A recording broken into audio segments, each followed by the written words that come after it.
right, so a lot of you guys have been watching my videos for a while, and you know that with YouTube, everyone who's publishing on YouTube has a studio. Your studio could look something like this, or where I used to film, my studio was, or in your garage. Now, I used to film a lot in my garage, and not as much anymore, but it was another studio, right? Of course, there is nothing like filming in good old Mother Nature, and that can also be a studio. And one of the most common places that you see a lot of Tesla YouTubers filming in is, of course, in their vehicles. Right here, right in the driver's seat, you see product reviews, you see talking about it, and that's because there's nothing as good as filming with the product you're talking about. And a car is a big product, so hence why you'll see I used to film a lot in the garage, filming outside with the car in the driveway, and of course filming inside the vehicle. You can show the screen, you can show products, and so forth. However, it's very hard to have a inside studio appearance and also be able to talk about a car. But I do know of one person who has this setup, and we're gonna go take a look at his studio today, so come with me. We've got a little bit of a drive ahead of us.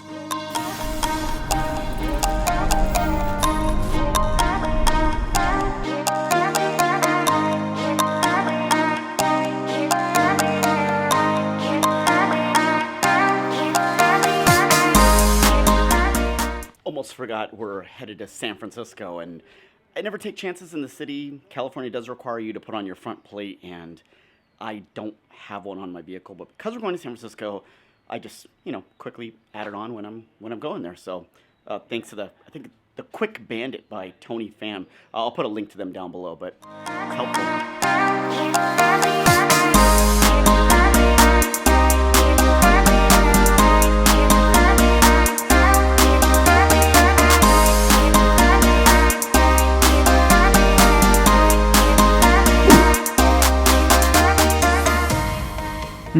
This seems to be it, but I don't know. I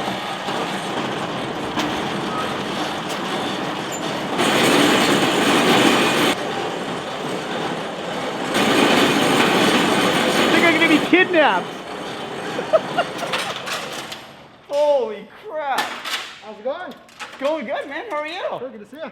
Elbow bumps. All right, we're here in Ryan's studio, otherwise known as the Kilowatts. Remember I talked about the YouTube channel. Ryan, what is this place?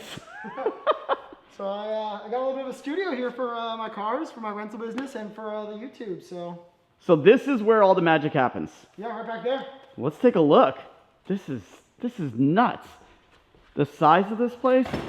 So you remember when I said it's all about the studio? Obviously, you need to have. Okay, you can see this. Just look. This is why it looks so damn good. Nothing against, your art as a filmmaker, but this helps. Having a space to hold. This is only, we got a Model 3 over there. We got a Y here that's in full-on camping mode, and then another Model 3 over here. But you can just see, even if I just go over here, like look at how clean this car looks if you're gonna film it. The space, this studio space. Look at this, you got lighting up above, space for 3 cars. How many cars have you had in here total? Maximum of, you could fit 10 cars in here, but I've filmed up to 3 cars in here at the same time. Jesus, 10 cars in here. So, if you haven't seen Ryan's channel, The Kilowatts, he's putting out some really cool stuff. Ryan, what's your end goal here with the Kilowatts and what you want to do with this space? Really, my goal is to help show people the value that electric vehicles can bring. And part of what I do is I rent these cars out on Turo, so I'm actually making money. All my cars are paying for themselves. But then I'm really trying to help show people that the economics really work out for pretty much anyone to drive electric. And so I'm going to make videos that help people understand that, help them see what the maximum of what they can do with their electric vehicle is. And yeah, as kind of EVs expand, as the market expands, we're going to go into whatever electric vehicles make sense. Whatever the best electric vehicles are, we're going to get them, and we're going to make videos on them. And we were just talking off camera about, so you've got, how many vehicles do you have total? I have 4 Teslas right now. And how many Ys, 3s? 2 Ys, 2 3s. I used to have another 3. I had a 2017 3 that I had to sell at the start, with the economy going the way it was.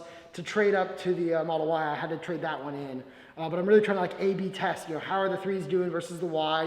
What do people want to experience? And I really think long term, the direction of what people are going to want to experience, at least, maybe not buy, but we'll see, would be the Cybertruck. So I've got a couple of reservations for that as well. How many Cybertruck reservations do you have? A number that I shared in a previous was I think I said like something like 12 or 20, but 12? First of all, 12 and 20 are two very different numbers. But both are crazy. When I was actually making that video, I thought more about it, and I kind of wanted more than I would ever want to buy, so I actually bumped it up, and I now have 45 reservations for the Cybertruck. Problems. These are some real problems, but probably good problems to have. So is the plan to use these all for Turo? The idea would be, yeah. I mean, I definitely will not be buying 45 Cybertrucks all on my own, but I wanted, enough of each variant, whatever it is. Like, if the tri-motor is the one that people want to experience, I'm going to have 10 tri-motors, and that'll be it. And yeah, then I'll list them all on Turo, and it'll be just like this, where I drive whatever one's available, and the rest of them are out on trips.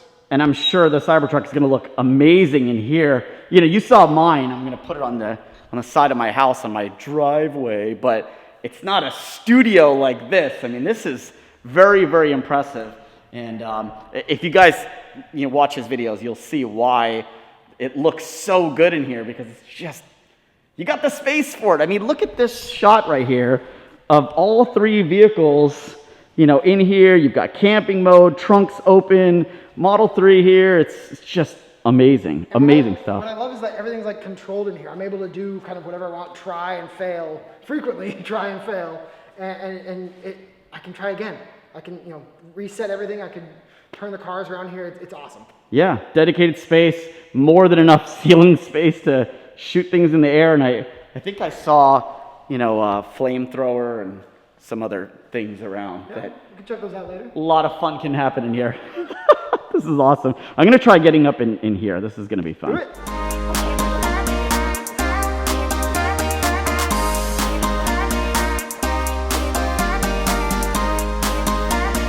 I don't know how, I feel kind of nervous though. I'm currently in a tent on top of a Model Y. This is incredible.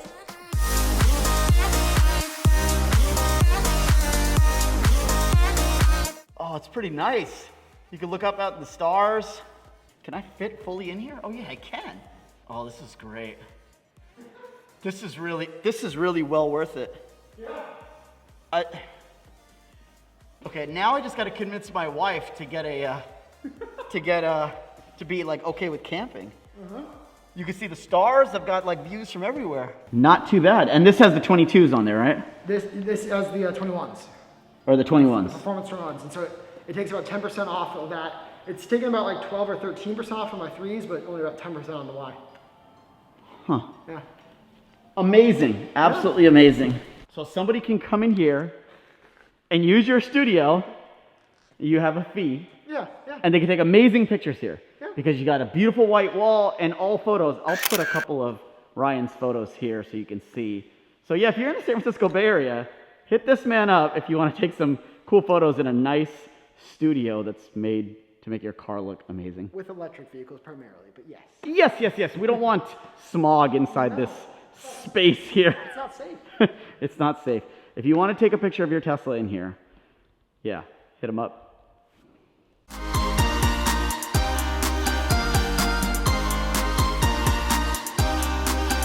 All right, well, that was a fun time over in Kilowatt Studios or whatever you may call it with Ryan, and as you can see, right, there's different aspects of a studio, right? Like we talked about in the beginning, you can have a studio space inside your office and whatnot. You can shoot outside, you can shoot in your garage, but to be able to cover what you're talking about, your subject matter, the Tesla vehicle, it's kind of nice to be able to have it in your studio. So to have a studio that big, and so what Ryan has created is a space that not only works for him, but where he allows others and, and is working with other, content creators to be able to create content in is really cool. It's really cool to be able to offer a collaborative area that essentially multiple people can collaborate in. So glad to link up with Ryan and check out his studio and see and start thinking of ideas and stuff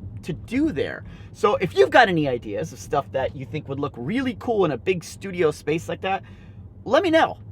Comment them down below and I'll try to see what we can do. But looking forward to doing some work with Ryan in the future at his studio space. I think it'll be really fun. Yeah. All right, gotta get home. I don't know how there's traffic when there's a pandemic, so gonna figure that out. But anyway, if you like this video, make sure you hit that thumbs up button and make sure you subscribe if you haven't already. And I'll catch you guys next time. I gotta drive. Later.